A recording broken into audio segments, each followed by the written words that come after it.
when is kan video lang na camera stick ka at hanay to all out maya lo nila win power zone yang kutala ka nga ito na so lang ang hing yung may tene tumdang ayan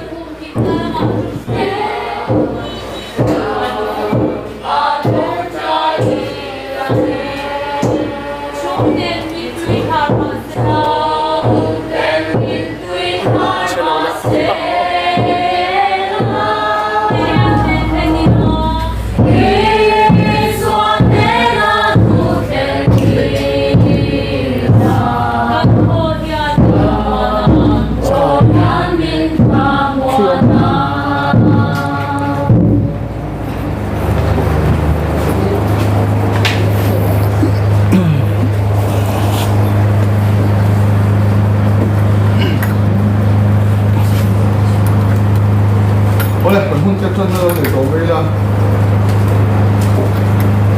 Ama sahaja berarti Namun dia berni teh mana teh dura. Asal ini kat tuan nanti tu berpakai kami follow wase. Amin. Bible something channel yang Sam. Mungkin sungguh berkuah. Meeting rank tu hari ini ngai tahu lah. Kau orang song tu bank lo sudah ni deh ni yang lo salah ni tu point. Kakak yang fin na tu so yang kan di lung ngai kuat su kiat tiap na tu kan yang kin tu bank kecil yang katuri lu sai su jin jangin ke yang ni kalau apa ke artu gula kalau na cuan ni buat ko in enga nge kalabang mani sumringa mani hausatna nasata suang tu chuan tuman an unau ko an tlan thei tok labang patiang ne na tlan na an tek sak thei labang anun tlan na tu chuan thil na sata sen tu ania kumkuwa po atinat tinlo mai tu ani adam reng foba toina ahmulo na tu suan tabagut sang setela pandor ni somso se amen oleh mula suan kanunte tienna mimpan ulin local pastor itu bisa ngusung.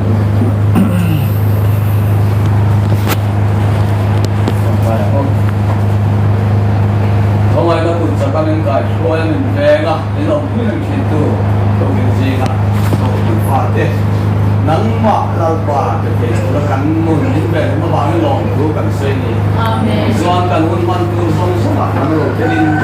linh các cắn hôn tệ cắn man giọt cái chủ là nên ông quy tụ sen cắn hôn tệ chủ là cắn làm đấy.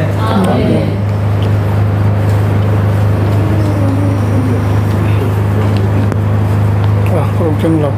berapa Oh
Chun pun tu koi mo te, ni chun tu pun rong rong lo hong rong lu.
Program terpurna ya,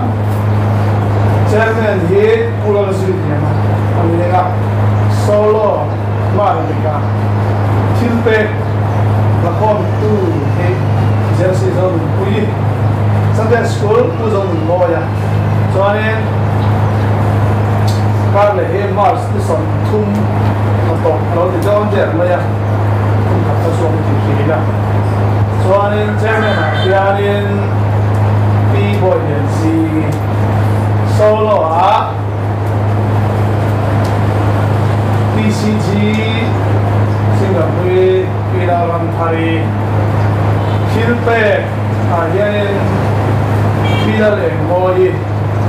Adona Sunday School Virtua Reverend Cross Ambe Adona ni kan dua kecuali building semua building sum kuzon pada semua tangin building semua punah jenggot kum ada punah ni saya untuk tahu kan orang orang lain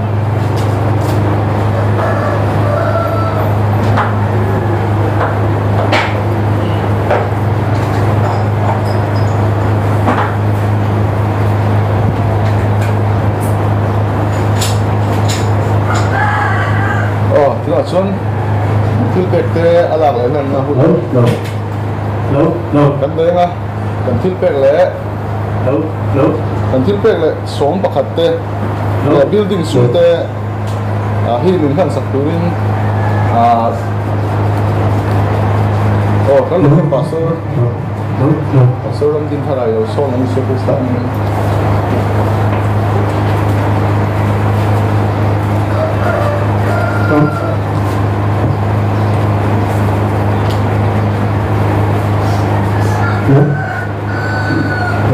Không phải nên sản phẩm từ cần lâu qua lại cần bắt chia tôi cái gì là hiện thì không phải đâu quý cả máy cần hóa dùng cái sự thiếu về cả thế này mất sự cái này là lòng thứ cần xe xoan hay so họ bắt khát thế building sum ko thang la kan lo ve ti su a ta kin bu chan lan pu zo nun moi sum ko tam te chuan so pa khat te po chung ko sam sa tam te po heng thil pe kan han mu te hilal pa in na kho ani ti hi chia takin kan sia long thu kan sei le ani chuan kan ni mal nun thewa tang point thil pe te kan ron keng kho ma heng kan thil pe zong song te hi kho mai takin ni ro fu da tu ka la i ko an ten ani da tu dik ta ka kan man the na na li so che i so mi ni ko no ma kan ta le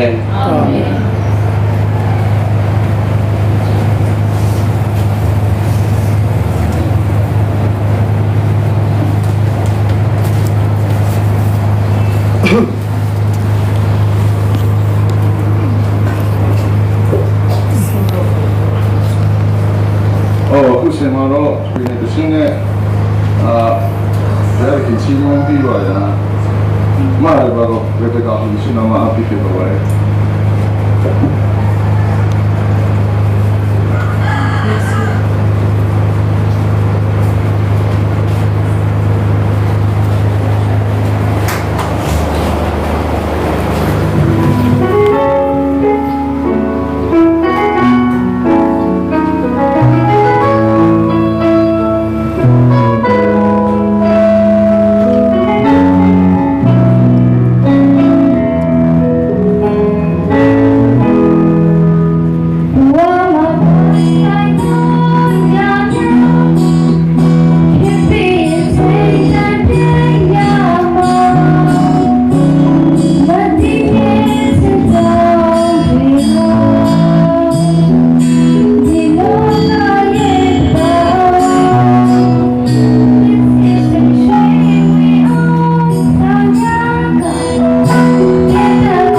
xuống trong tay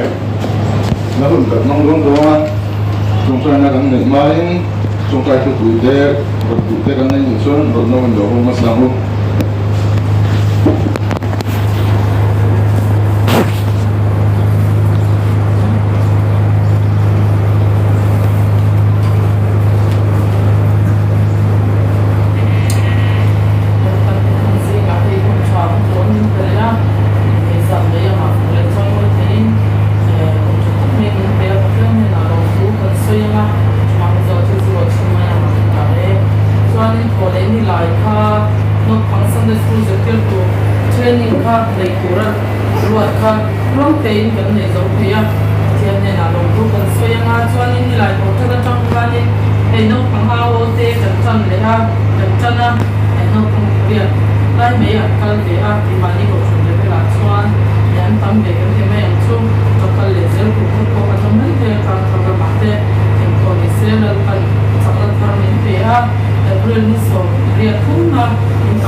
chúng ta cứ quy đăng tiếng khỏi nó hình xuống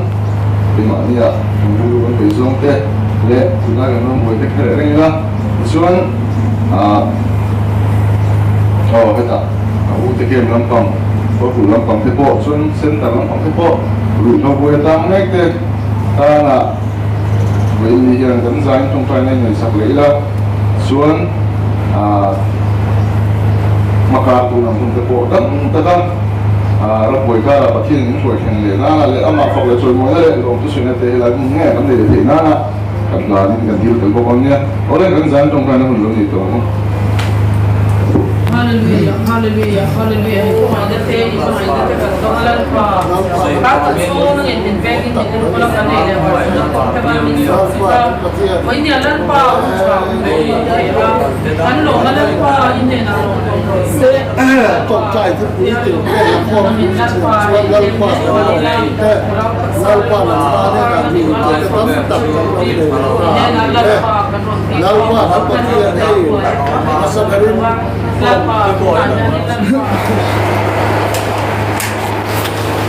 Tapi kalau sila ni kan sen main kan kita langsung orang tidak oma tak kali ni kan saya lepas aku tu orang tahu orang pula Lang sak sok ke lah. Kasi tu uzon ni semua ya. Seperti yang saya harapkan betul ni. Sunni Salina.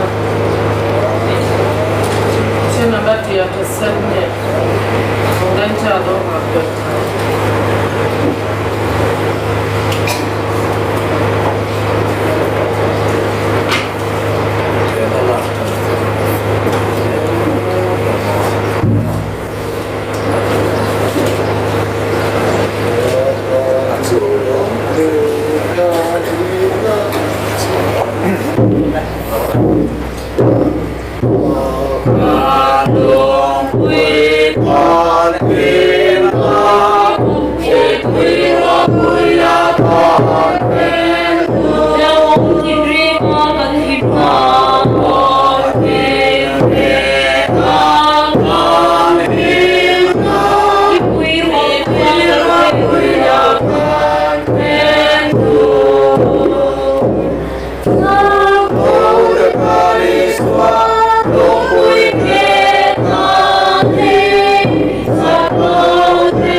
kan zirlai pungli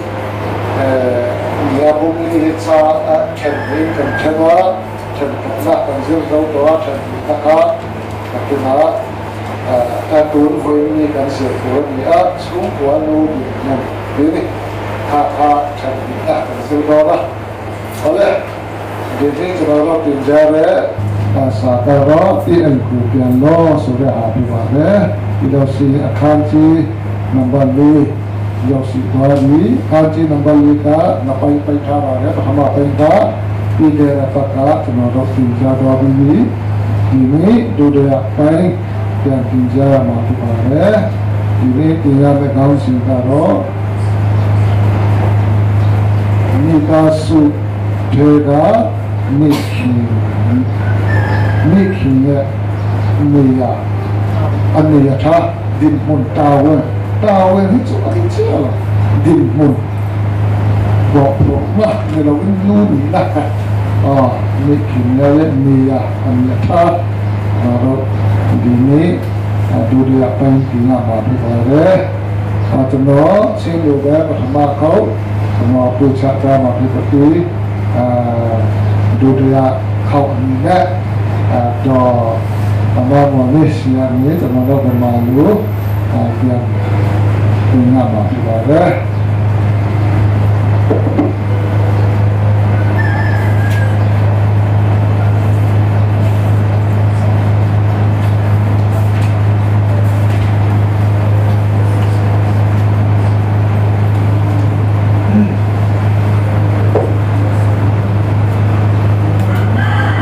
Zulai tối không mấy sự qua đùa ba anh qua sạch qua đâm thá không mấy được chuẩn chưa Bible một thả lại thả lòng tệ với nhà cần dư đó đó Bible xuống hàng một thả lại thả lòng kỹ cần sợi sen là đó đó cần còn thân cần chân ông tệ một cho được qua ra đi một thả lòng tạc cái là vinh Bible na apa làm cái gì là gì cần sợi đó chút yang kia trong chuan với nhà dân gọt phui na thành kha với sự ông tắc miệng đó nu lắm bằng việc một căn số ta nu làm kha chết thật lại được cái chết thật lại được cái mình nhớ cầm pa làm đó là khi nào chân pa hậu lệ ta có khá là sẽ không đấy là thật những cái điều cho bạn em nu lắm bằng cho nên là làm mà đều là cho nên là gồm lệ cái đó là gì đấy là bí tí là chân sang hiện một số em công tác là thế ada di parian một số cái bí một thà em công tác cái tín parian một số cái đó một thà một số em công tác là thế bắt khắp na thành cái sự trắng bắt khắp na vì vì các bạn thấy này, ruộng bằng đá là đem xuống còn đồng đàn tu, các bạn thấy là ruộng bằng đá sản xuất là vinh, anh sa là khi nó số nhiều quên, số lượng là bao áp sản là đâu mà hiếm thêm tu, anh nghĩ là số lượng quên nó sắp đặt ra khỏi cái bên này, anh phải bỏ ra nhiều lâu vậy à, phải tiếp tục làm bỏ ra nhiều lâu vậy à, thêm na, anh phải ra anh cầu làm quênทุกลุ่มนะเสียบไล่ตะขาอาปุยไล่ตะไม่อันนี้อยู่เป็นเชี่ยดูประคับอันนี้ดูเพราะฉะนั้นจะเกี่ยวกับทุกลุ่มนะคุยตะกบส่วนวันนี้เขาไปแล้วเป็นวิสุทธิ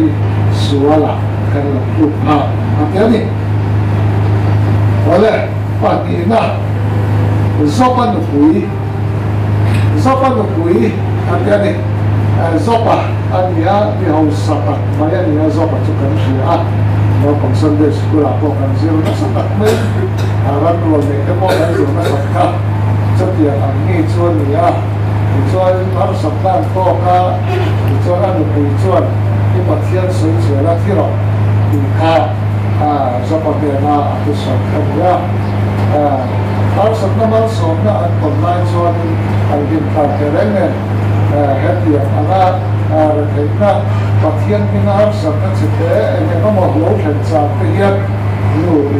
hati yang angin bukan lapangan, tapi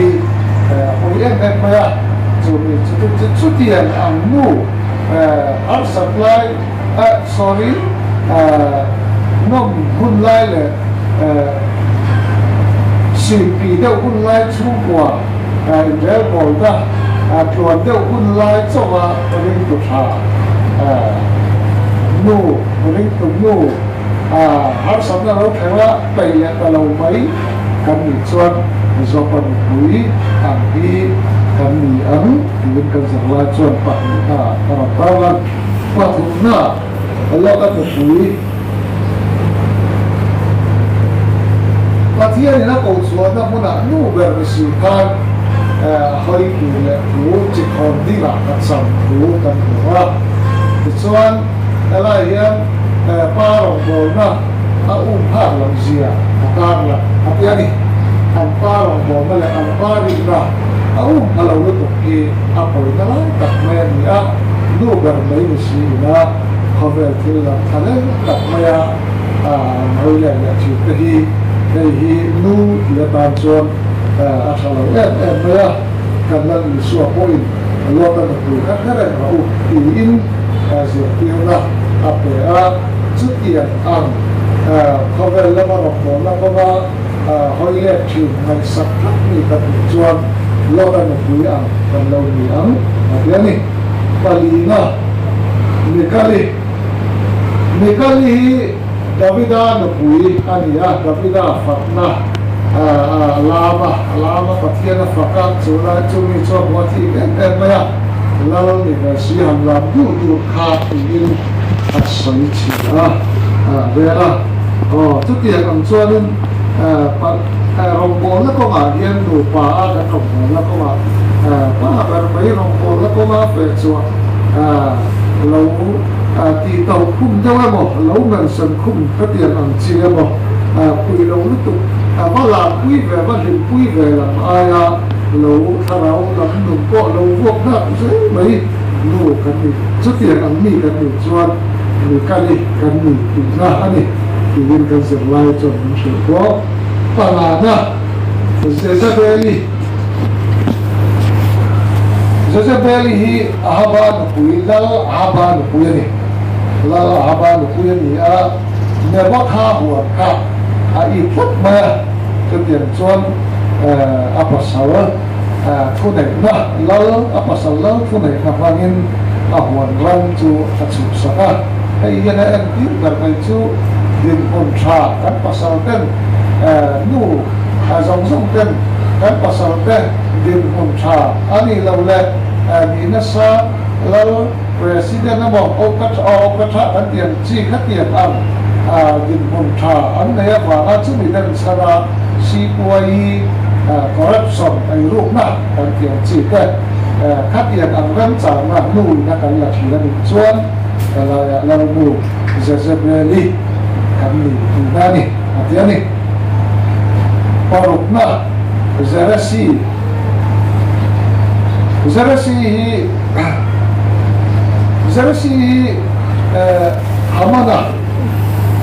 Hamana nukui ni betul ani hi Hamana nukui ani betul Mordekaya maya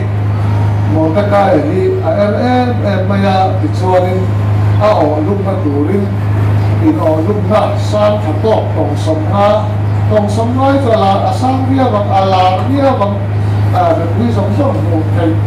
asal tak mereka abu saya kecuali masih pun kalau patian yang jual dulu kalau tak mereka akhirnya bangin apa salah aman zokha belum zokha dan boleh tuan kalau ada sesuatu kat tu yang mau herawat siap nasong pasal terlalu cintu, mai siap tu Zarasi cukan ni, apa ni? Siap na warna mati mai ni lah pasal ter, waya soma katian anak tu kacau ni siap na katian anak cintu kan ni cuan Zarasi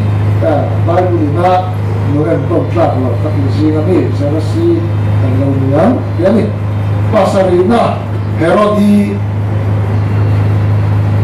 Herodi la Heroda puya ni chuan in dan ang lo tak mai Heroda puya ani nei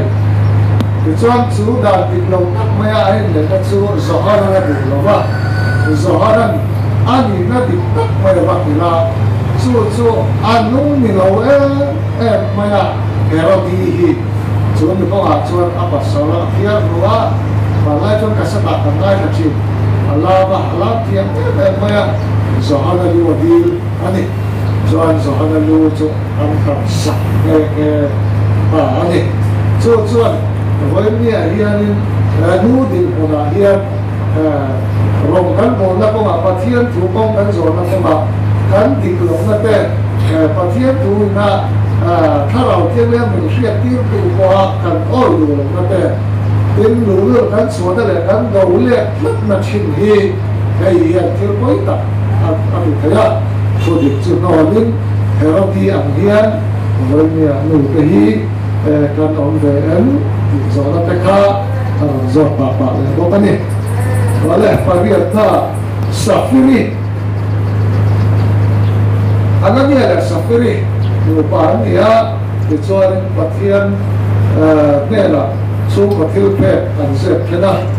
tir ko te nela ka chuan do an sei ni kira ama ba cho an tu pai an chi pa ka so ko pathian bal so na kan kon te hi pathian ta na ui thut mai khati ang chi te hian ra hian safiri hi adin ko hi kan khai ki la ya pathian ro ko la ba chuan thil kom le vi ang regulation amo ani la le thil pe chi cha o di lo ta ko ya ki chi kan lo ni chuan safiri ang kan lo ni ya ape ni kha chu ko anu en ton tlang lo paria kan zerlai rom tar chuan ni a tuna bina nu tha en ton tla te nu tha en ton tla te paria rom tar chuak le a karin ai han sai chuan alo re le ma do kan ki sum suma ne pa khat na sari tu no pui ne i kan ria Abraham no pui ni ko na dong tu tak chu Abraham ni sari khan ko na dong ve re lo ma se pasal kan nom takin azua ati kani na pasal la kan tu hian pasal te ro ko na ko ga hian pasal te ro ko na ko ga hian ko kan na ko ni sra da le tu kan va pe ba ko ni lo mai thei thiếu ti ra ko kan va nu hian kan va chian va kan chian ve va lo ko ni mai thei ma se pasal te ro ko na chu ri no ta ka pui hati ala tho kha sari din bona din te kan ni khido padina rebeki tu no punya hati so Isaka Abraham Isaka hinga hati ka to thong zo tu in nei na thiam ni tak mai to thong wan tu ani tho palai ka na hiat thiam rin ngam nei rebeki chuan Isaka ane ti kan sia hianin in nei na to thong rin ngam zia atagan India hian dan anga ko kan dan thiam lim anga in nei te India rin nom takala in nei te hi la hian rebeki nun hian en tir ni hatiani pathumna ruti pasal suna dia nohoi kati ani hi setiap ambil pemasa api avona api lama setiap cor api nahun muna bezela mani pasal sok milau ni bacia nurin pasal ni to cor asu tepo anei kelani ti roti yang air tir rea setiap nu setiap amcu nu aku suan mau tha hati teh hati yang abula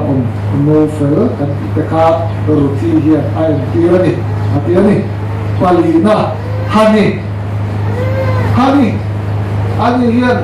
fa ale thelo ko pathian ne ma chong traya pathian fa min pe di suan in ne la ka pe to pa hati อีส่วนนึงส่วนตรงใต้ก็จะประเทศเราแต่เมื่อฝั่งในไทยเนี่ยเรากันติดข้าฝ่าหลวงตัดไม่เราพิมพ์ตาจู่ๆสมุเอล่ะกันติดข้าอันนี้สมุเอล่ะกันติดข้าอันนี้ฝ่าป่าอันนี้ส่วนเฮียนเอ็นที่จู่ฝ่ากันได้เฮียนนู่นฝ่าทำอันกายเดียวจังสังนักตัวเขาประเทศถูกเปลี่ยนเขานะเองแต่ยังขัดเดียงอันนี้นี่แหละว่าประเทศด้านกันฝ่าไอ้ยิ่งจู่ฟังสลัดตีกันนี่ส่วนอันนี้อันไม่ดีอันนี้ใครโดนนี่อันที่บอกนี่อาบิเกลีปังอาณาอาบิเกลีอันนี้ภาษาสวดตัดแม่นี่แบบทงจีอินโซโคเรียบอลเฟลล์ตัดแม่นี่อ่ะ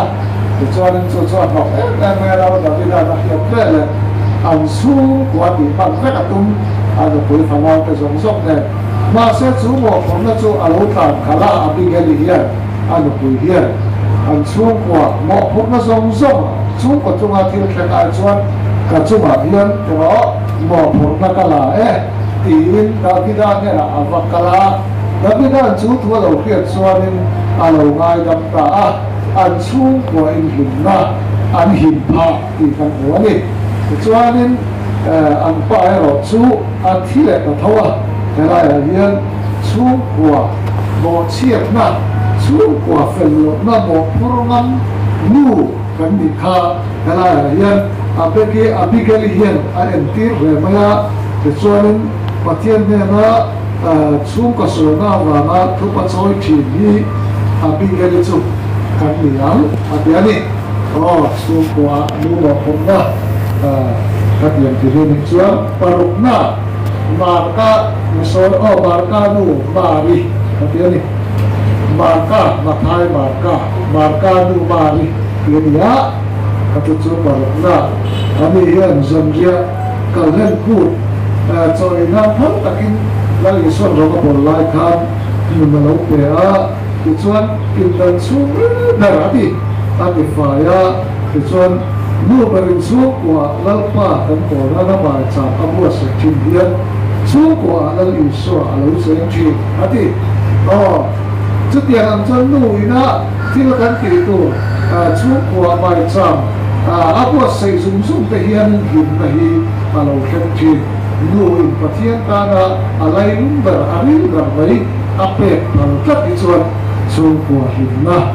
เราจู่มาการนู่มารี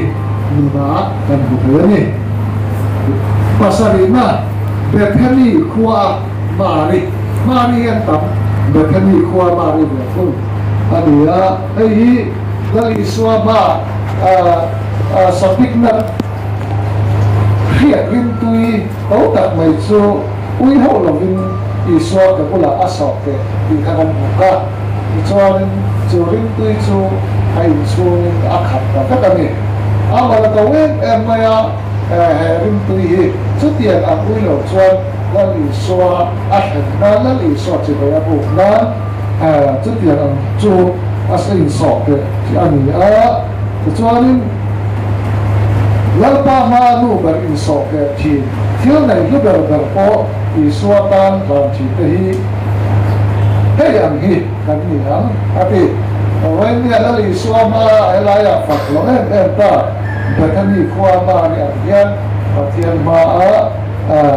เที่ยวจุดชิมมีจูแค่เดียนอันนี้แค่เดียนอันนู้นฮีกันนี่โน่นนี่เที่ยวนี่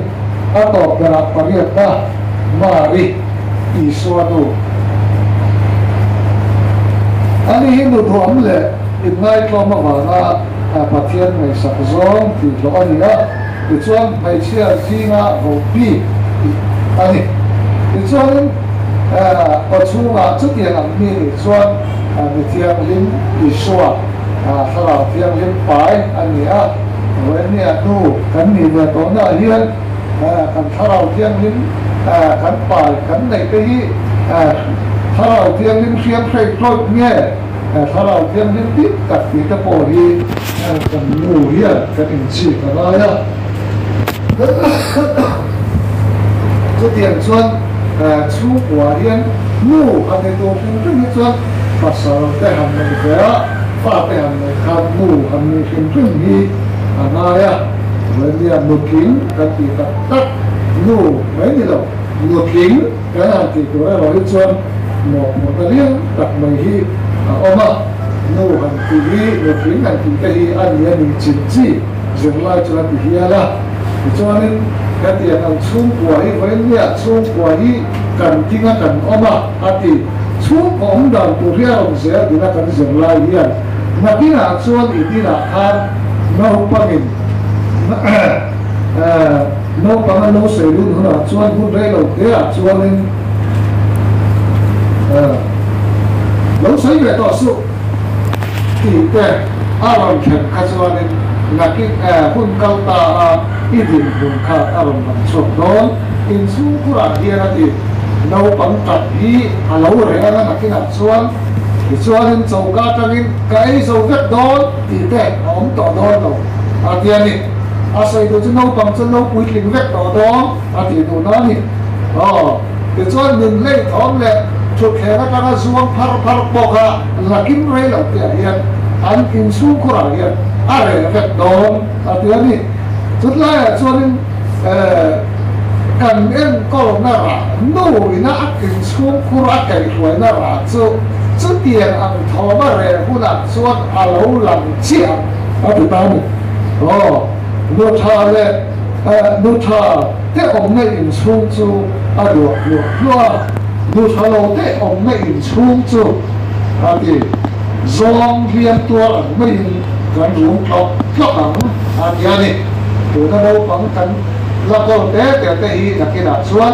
an re to don an pen chen ka ti ka om to don lo an chak ri ka to don lo ma sara ri kan sia ta ro chu na ki na vì họ har về thầy chia cái sĩ giàn đó sọ phần như cái đó thì nghe rồi áo thọ răng mấy thì khác để nghe khai lại ăn nồi ra cần dừng chuột thì hi chú bị con nào chuan lâu làm đó là đi thì in cần dừng lại hiền là đã thả lòng thế khai khó hơn nữa còn này từ nay là phú mấy mình cần dừng lại chú khá sẽ ẩm nhé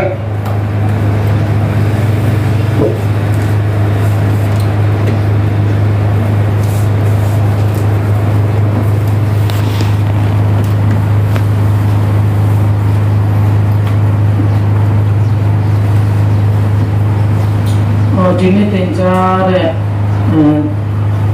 သင်္ကန်းစာကိုနည်းနည်းတိုးလေးနဲ့ဘာသာပြန်ပေါ်မှာဖြစ်ပါတယ်ဒီနေ့ကတော့ကျမ်းစာမှာအတူယူပွဲမရှိသောမြို့သမီးနဲ့အတူယူပွဲရှိသောမြို့သမီးဆိုပြီးတော့အဲ့ဒါကိုတွေ့ခိုင်းနိုင်ထားတာဖြစ်ပါတယ်တဲ့ပထမဦးဆုံးကအတူယူပွဲမရှိသောမြို့သမီးရှိဦးပေါ့နော်ရှိဦးအကြောင်းကိုသူကပေါ်ပြထားတာဖြစ်ပါတယ်ပထမဦးဆုံးကအေဝအကြောင်းအေဝကပြီးတဲ့အတိုင်းပဲမစားတဲ့တာပေါ့နော်မစားတဲ့တဲ့ဒီကိုသူကစားတယ်သူတယောက်တည်းပဲစားတာမဟုတ်ပဲနဲ့သူ့မျိုးသားကိုလည်းသူစားခိုင်းတယ်အဲ့လိုမျိုးသူ့ကိုလည်းစားခိုင်းတဲ့ခါကျတော့အခုချိန်ထိအာရနဲ့အေဝကြောင့်မလို့အပြစ်ဆိုတာဖြစ်လာတယ်တဲ့အဲ့ဒါကလည်းအစဆုံးဘယ်သူကြောင့်လဲဆိုရင်အေဝကြောင့်မလို့ဖြစ်တယ်အဲ့ဒါကိုသူကပြောထားတာဖြစ်တယ်ပြီးတော့ဒုတိယကျတော့ယောဘမျိုးသမီးတထေးကြီးယောဘအကြောင်းသိပါတယ်နော်ကျမ်းစာမှာရှိတဲ့ယောဘတထေးကြီးဖြစ်တယ်သူ့မှာဟိုဒလိဆန်လေးတော့အများကြီးရှိတယ်အဲ့ဒီမှာယောဘတက်မှာဖတ်လို့ရတယ်တို့ချုံနဲ့ပဲပြောမှာအဲ့ဒီမှာသူကအခက်ခဲတွေကြုံတဲ့ခါကျတော့ယောဘမျိုးသမီးကကျေးဇူးတော်ချီးမွမ်းခိုင်းတာမဟုတ်ပဲနဲ့သူကခရစ်တော်ကိုပြစ်မှားခိုင်းတယ်ပြစ်မှားခိုင်းတယ်နင်းဘုရားရှင်ကိုအားကိုးတယ်အစင်မပြေတဲ့ခါကျတော့သူကပြန်ပြီးတော့ဘုရားရှင်ကိုပြစ်မှားတယ်အဲ့လိုအဲ့အမျိုးသမီးမှာပဲဘယ်နေရာမှာကိုကရှိနေတယ်လေကိုကရောက်နေတယ်လေဆိုတာအဲ့ဒါကိုခင်းလိုက်ထားတာဖြစ်တယ်ပြီးတော့နောက်နံပါတ်3ကကျတော့လောထမျိုးသမီးကျတော့သူကနောက်လက်ကြည့်တယ်နောက်လက်မကြည့်နဲ့ဆိုတော့နောက်လက်ကြည့်တော့ဘာဖြစ်သွားဆိုစားတန်ဖြစ်သွားတယ်အဲ့ဆိုပါလေဒီမှာဘာလို့ခိုင်းနိုင်ကြတာလဲဆိုရင်အမျိုးသမီးတွေပေါ့နော်ဒီဘုရားရှင်အပေါ်မှာပဲနေ့တိုင်းပေါ့နော်ကိုအမှု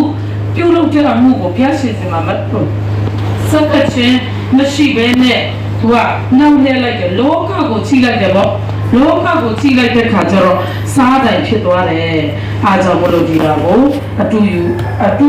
မယူဖို့အရေးကြီးပါတယ်လောကကိုမကြည့်ဘဲနဲ့ခရစ်တော်ကိုပဲကြည့်ရတယ်ကိုမိသားစုကိုတော့ထိမ့်သိမ်းတဲ့နေရာမှာပြီးတော့နံပါတ်၄ကျတော့ရှောလုသမီးမိခါလာ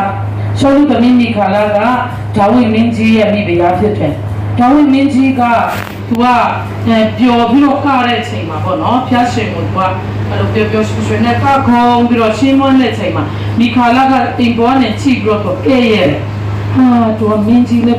မင်းကြီးဖြစ်ပြီးတော့ဘာလို့ကရချက်စရာကောင်းလိုက်တာပေါ့နော်အဲ့လိုမျိုးဖြစ်တဲ့အဲ့လိုမျိုးအဲ့လိုမျိုးမဟုတ်ပဲနဲ့ကိုယ့်အမျိုးသားပေါ့နော်ပျော်ရွှင်စွာနဲ့ဖျားရှင်ကိုချီးမွမ်းတဲ့ချိန်မှာကိုယ်လည်းလိုက်ချီးမွမ်းရမယ်ဆိုတာကိုဒီမှာသူကသင်ခန်းစာပေးထားတာဖြစ်တယ်ပြီးတော့နောက်နံပါတ်5ကျတော့ယေဇဗေလကျတော့ဟွာရဲ့နဗလာရဲ့အမျိုးသမီးဖြစ်တယ်သူကဘာလဲဆိုရင်ဒီမှာနာဘုရဲ့စပည့်ဥယျာဉ်ကိုသူကအဲ့ဘယင်ပေါ့နော်နဗလာတွေ့ရတဲ့ခါကျတော့သူက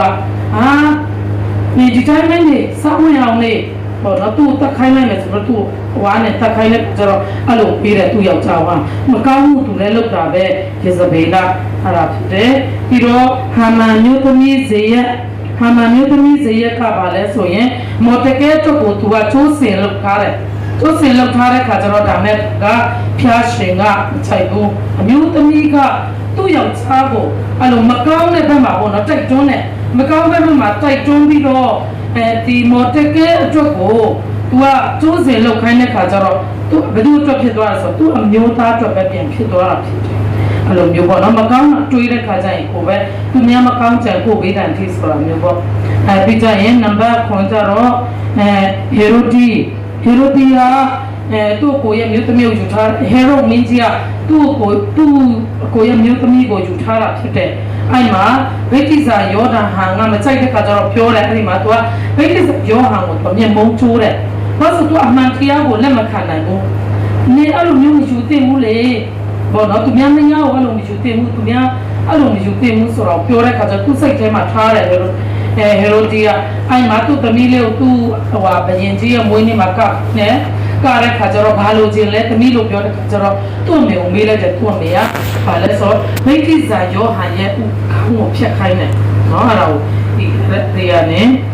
သူ့မယူဖို့ပေါ့နော်အဲ့ဖြစ်တဲ့အကြံပေးတာမကောင်းတာပေါ့နော်ပြပါဆိုရင်ကိုပြောတဲ့အမှန်တိုင်းပေါ့ဥပမာနေအဲ့လိုအမှုတော်ထမ်းဆောင်နေမှာဆိုဟိုးဒီဟုတ်တယ်လက်ခံရမှာကိုဖြစ်ပေါ်ပေါ့နော်ကိုဟေရိုဒီကလက်မခံတဲ့ခါကျတော့သူကမကောင်းတာပဲဖြစ်သွားတယ်ပြီးတော့နောက်တစ်ခုကရှဖီရီကဘာလဲဆိုမြေကွက်သူတို့ကဟွာလုပ်တယ်အာနာနဲ့ရှဖီရီမြေကွက်ရောက်နေအောင်မဟုတ်ပဲလေသူတို့အားစင်မြေဆက်တွေပေါ့နော်အကုန်လုံးသူတို့ဆုံးသွားတာဖြစ်တယ်အချမ်းမလို့အမျိုးသမီးမကောင်းဘူးဆိုရင်ကိုအားလုံးတို့သားသမီးတွေအားလုံးပေါ့နော်မြင့်တွေအထီကိုထိတယ်ဆိုတာကိုအဲ့ဒါကိုပြောပြဖြစ်ပါတယ်ပြီးတော့ဒီအတူယူပဲရှိတဲ့မြို့သမီးရှိဦးကြတော့စာရဲကအာဗြဟံရဲ့မြို့သမီးဖြစ်တယ်အာဗြဟံကိုခေါ်ခြင်းခံရတာစာရဲကိုခေါ်တာမဟုတ်ဘူးဖျားရှင်ကဒါမဲ့သူကတေတိတိုင်အောင်သစ္စာရှိစွာနဲ့သူ့အမျိုးသားအမှုတော်ထမ်းဆောင်တာကိုလိုက်ပြီးတော့အမှုတော်ထမ်းဆောင်တယ်အားကြောင့်မလို့ကိုမျိုးသားရဲ့အမှုတော်ထမ်းရင်ကိုလည်းလိုက်ပြီးတော့လိုက်ရမှာဖြစ်ပါတယ်ဆိုတော့ကိုအဲ့ဒါတင်ပြထားတာဖြစ်တယ်ပြီးတော့နံပါတ်2ကကျတော့ရေဘက်ကာဣဇာရဲ့မျိုးသမီးသူကဗာလဲခရစ်တော်ရဲ့အညီသူကဣဇာနဲ့လက်ထပ်ထိမ်းများတယ်အဲ့ဒီအတိုင်းနဲ့ခုအားတွေကြတော့အလိုတော်နဲ့အညီပေါ့နော်ထိမ်းများမင်္ဂလာဆောင်ခြင်းဒီဟာကမြစ်တယ်ပေါ့နော်ဒီမြစ်ချင်းအချောင်းကိုရှင်းပြခြင်းတာဖြစ်ပါတယ်ပြီးတော့နံပါတ်3ကယူတာကသူ့မျိုးသားဆုံးသွားတော်လည်းပဲသူ့ရောက်ခမကိုသူကဆွဲမြင်းနဲ့ခံထားတယ်အဲ့လိုအခုခက်အိမ်တောင်တယ်တွေဆိုရင်ရောက်ခမနဲ့မတည့်တာတွေများတယ်နော်ရောက်ခမနဲ့မတည့်တာတွေများတယ်အဲ့ဒါသူကဘာလို့ပေါ်ပြချင်တယ်လဲဆိုရင်ကိုကအိမ်အောင်ကြပြီဆိုရင်ကိုယောက်ျားကိုမျိုးသားကိုပဲယူထားတာမဟုတ်ဘူးသူ့ရဲ့ဆွေမျိုးသားချင်းတွေအကုန်လုံးကိုယူထားတယ်ဆိုတဲ့စိတ်ကိုရှိဖို့ပေါ့နော်အဲ့ဒါကိုသူကခိုင်းနိုင်ထားတာဖြစ်တယ်ပြီးတော့နံပါတ်4ကျတော့ဟန္နာကျတော့ကလေးရမရှိနေဘူးတော့မြုံနေတယ် ပေါ့နော်မြုံတဲ့ခါကျတော့သူကဆူတောင်းတယ်ဆူတောင်းပြီးတော့သူကသားရလာတယ်ရှမွေကမွေးလာတဲ့ခါကျတော့သူကဒီမှာဖျားเจ้าမှာထားတယ်ဟုတ်တော့เจ้าမှာထားတယ်အတူဆုံးနဲ့ပဲဖြစ်မယ်အဲ့ဒီမှာဗာလဲဆိုရင်ကျွန်တော်တို့လည်းသားသမီးတွေကိုကျန်းစာများများပြီးတော့သူတို့ကဲတင်ချင်းရဖို့ဖျားရှင်ဘက်မှာဘောတော့ရှောက်လန်းနိုင်ဖို့များများလှုပ်ဆောင်ပေးနေတဲ့မိခင်တွေဖြစ်ဖို့အလုံးအရေးကြီးပါတယ်ပြီးတော့နံပါတ်5ကျတော့အပိကကနာဗလာရဲ့မျိုးသမီးဖြစ်တယ်သူကဉာဏ်ပညာတော်ရှိတယ်နော်နာဗလာကိုသူကဒါဝိမင်းကြီးကတပ်ဖို့သွားတာပေါ့နော်တပ်ဖို့သွားတဲ့ခါကျတော့အဲ့ဒီမှာဟိုကအပိကကလက်ဆောင်ပစ္စည်းတွေများကြီးနဲ့သူကသွားပြီးတော့သူတို့စီမရောက်ခင်ကိုနော်သူတို့ဒီနဗလာစီမရောက်ခင်ကိုသူကဒါဝိမင်းကြီးစီကိုတဲ့အပိကကအဲ့ဒီမှာသူ့ရဲ့နှိမ့်ချခြင်းစိတ်အမိန့်ချချင်းစိတ်တော့တကယ်ဂုဏ်ယူစရာကောင်းတယ်ပါလဲဆိုရင်ဒူးထောက်ပြီးတော့ဒါဝိမင်းကြီးရှိမှဒူးထောက်ပြီးတော့သူကခုလုပ်ပေးပါပေါ့သူကမသိဘူးဆိုပြီးတော့သူကလက်ဆောင်တွေလည်းပေးတယ်မုံလုံးတွေပေါ့နော်ပြီးတော့တိုးတွေအဲ့လိုမျိုးတွေအဲ့လိုမျိုးမိသားစုအားလုံးအဲ့ဒီကနေပြီးတော့ဒါဝိမင်းကြီးနေသာရောက်မလာဘူးဆိုရင်အားလုံးနဗလာရဲ့မျိုးရိုးစစ်စစ်အကုန်လုံးသက်ခံရမှာဖြစ်တယ်ပေါ့နော်အဲကြောင့်မလို့ဉာဏ်ပညာနဲ့ပြည့်စုံတဲ့နှိမ့်ချခြင်းစိတ်ရှိတဲ့မျိုးသမီးအမိသားစုမှာအလွန်လိုအပ်ပါတယ်ဆိုတာကိုပြောချင်တာဖြစ်တယ်ပြီးတော့မာကုမိခင်မာရိယာ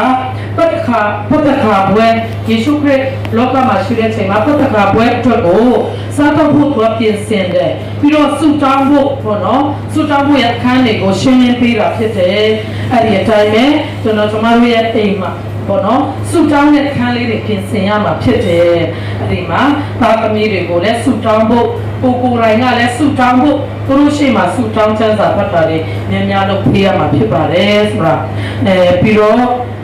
ဗေဒနီယွာမာရီက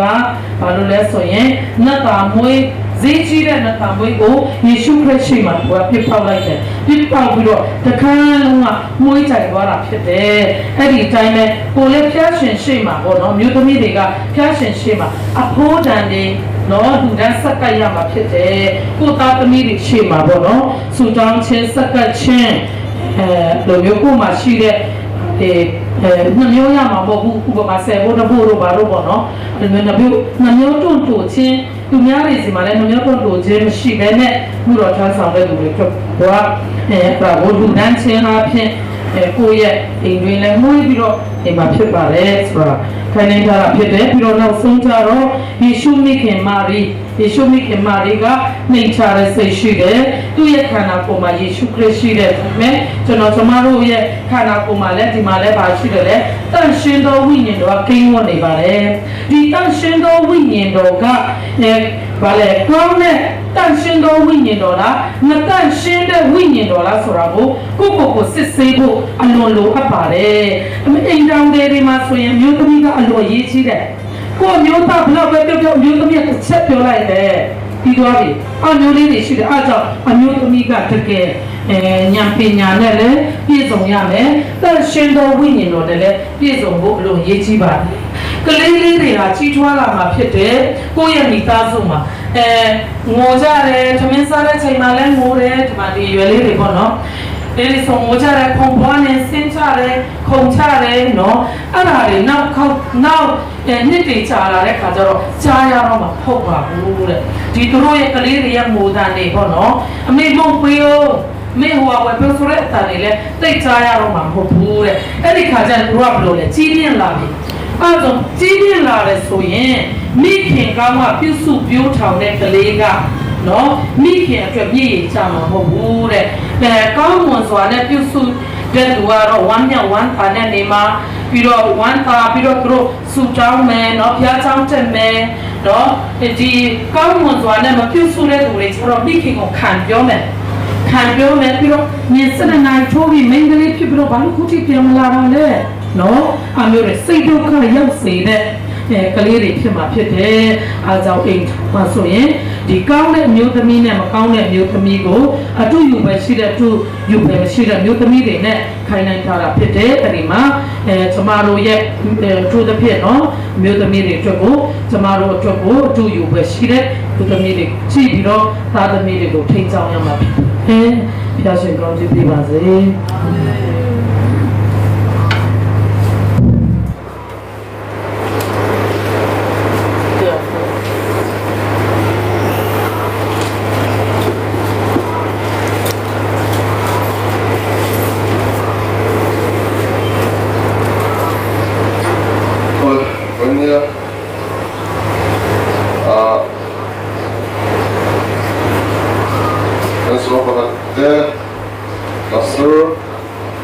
pastor Victor tehnya tangin se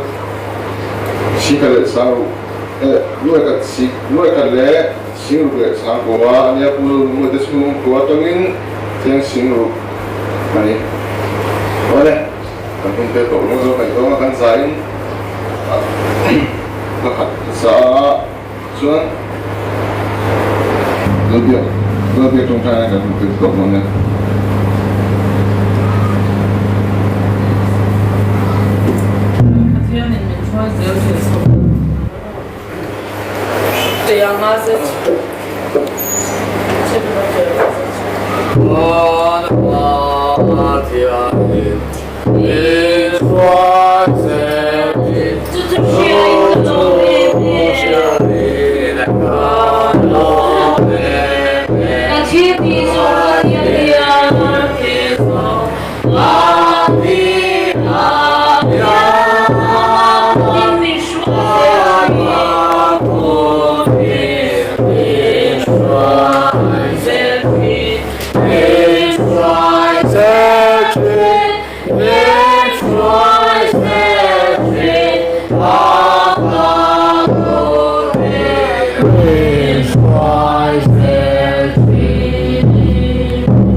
se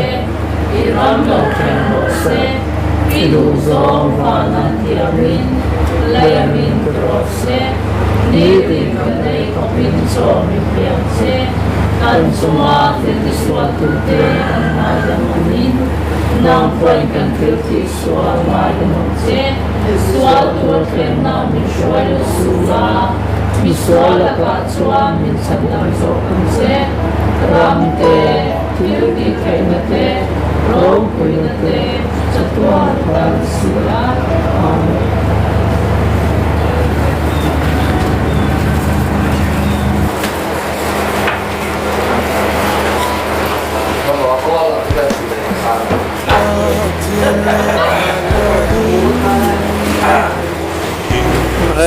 Apa nuo mem kolam te chỉ bữa ăn sáng à cái rồi phải đó một cái tiếng nghe thiểm sai rồi lấy mà mà nên sẽ phải đâu đó một cái tiếng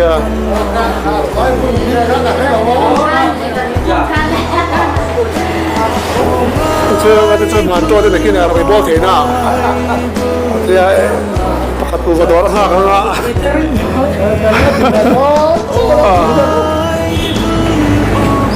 này to cái số em mắc vào to cái số nghe thấu à là thọc đón xiên tiếng đâu không giờ suy tới phải luôn mà hey cái cổ phần nula hey khi chọc ngay là bên khi tiếng lâu duty chặt chặt mà phần te công khả te tu mà cái lâu nè thì mình phải lâu mà sẽ rồi tôi cho live up thành cái gì vậy cái tiếng Hàn cái tiếng nào